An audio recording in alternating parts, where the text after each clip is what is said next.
I am going to be showing you how to make a 3D puzzle. The first thing you need to do is start making the 3D puzzle pieces, which are all made out of square origami paper. First thing you do is take it and fold it in half so that the corners line up on both sides. I hold the middle, pull my fingers backwards. Once they're here, I pull my fingers outward, and it should be nice and folded evenly so that both of the corners are still touching. Second step is to open it up, and you want to observe this line so that you fold each of the parallel sides into that middle fold. Make sure that you do not go over the fold line. If you go over that crease, it won't work in later steps. So both sides will get folded into the middle. They should not overlap. They should meet as perfectly on that line as possible. You know you did it right is if you can open it up like a set of double doors. The next thing you want to do is find your left hand so that you can grab the upper left corner, and you want this top side to now touch this right side. But you always want to start with the upper left corner being pulled down. If you don't pull down the upper left corner all the time, some of your pieces won't fit. If you pull the right corner down instead, you'll have backwards pieces. So you want to make sure that this top corner is very pointy. If all of a sudden it goes like this and starts to look a little square, again, not going to fit well. So make sure that it's very pointy, that's right on this line. You don't have any overlap. And then make sure you pull all the way down, creasing nice and tight. You're going to do the same exact thing. You're going to spin this around so that the point is now pointing at you. And then you're going to do the same thing where you grab the upper left corner and pull it down to the right hand side. It should look like kind of a off-centered diamond. The next step is when we open up each side, you should see that there's this little triangle here, and then there's this big triangle here due to that last fold that you did. You're going to pick up the little triangle, and there's this pocket here where my finger is. We're going to try to put both triangles in there. So we first put the little triangle, we fold it backwards on that line. As much as possible, try to keep that line that you just had and just fold it the opposite way. Make sure that on the inside here, it's nice and flat. If it kind of folds in on itself at all, again, you're not going to be able to fit them together. So we have the little triangle on the inside.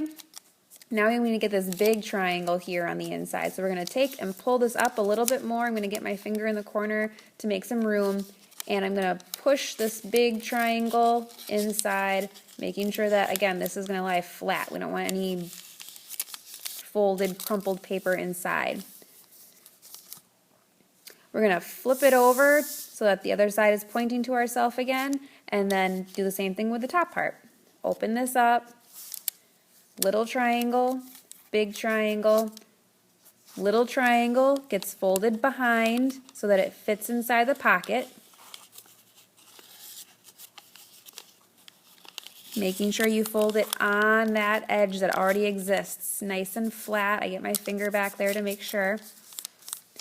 The next step is to pick it up, get your finger in there a little bit further so that it opens up, and put the bigger piece, the bigger triangle piece in there as well. You kind of have to move it around. It opens up a little bit. If something pops out, you just kind of got to put it back. Check on the inside to make sure that it's flat. I got a little corner that's peeking out there, so I'm going to make sure that I push that down. So now you have this plus sign in the middle. On that plus sign, you want to fold the top If this is in half, you're going to take this triangle here and you're going to fold it down. And when I do this, I kind of say, well, if it looks like a pair of pants, then you did it right. If these are feet, this is where the belt would go, kind of like a pair of pants. You're going to make these pair of pants do a dance. And how you do that, it's an impossible dance. You make this foot try to touch this hip. So you want to make sure that whatever leg is in front, see how this leg is in front? This leg is behind this leg. You're going to make this foot bend upwards to touch this point, this hip. Fold it nice and tight. You want to take it from here and flip it over so now the back leg, now that one's in front. Again, you want to take the foot that it's now hopping on and fold it up to touch the opposite hip. Now it should look like there's no more pants, there's only underpants. You know you did it right if you let it open up and it looks like a Z and it looks like there's two hills and a valley between it, and in the valley, if you look, there should be your X. That's one piece of the puzzle. And the puzzle itself depends on how many pieces you have. As soon as you make enough pieces, you can start forming them. You know you have enough pieces depending on what form you want to make. One of these pieces is not enough. This is the smallest form you can make. This is what I call a pyramid or a gem shape. It's kind of like a pyramid, but it doesn't have a flat bottom. Every side is indented a little because it's got two